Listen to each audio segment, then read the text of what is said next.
Honours পাশ করেও এক যুবক দীর্ঘদিন ধরে চাকরি পাচ্ছে না, আর হঠাৎ একদিন চিড়িয়াখানায় তার একটা চাকরি হয়ে গেল। চিড়িয়াখানায় বাঘটা হঠাৎ করে মারা যাওয়ায় খাঁচাটা শূন্য হয়ে পড়ে আছে।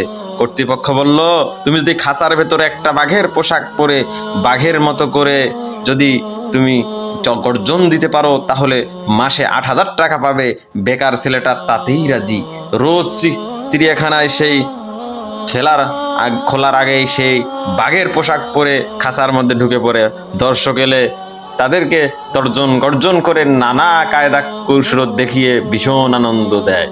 দেখতে দেখতে চিড়িয়াখানার দর্শক বেড়ে গেল, আর বাঘের খাঁচার সামনে বিরাট ভিড়। চিড়িয়াখানা কর্তৃপক্ষ খুশি হয়ে বেতন বাড়িয়ে দিল।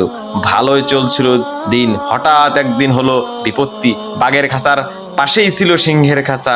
দুই খাঁচার মাঝে একটা লোহার জালের বেড়া। একদিন সেই বেড়া ধরে লাফিয়ে নেচে কুদে মজা দেখাতে গিয়ে পুরনো বেড়া ভেঙে সে গিয়ে পড়লো সিংহের খাঁচার ভেতর।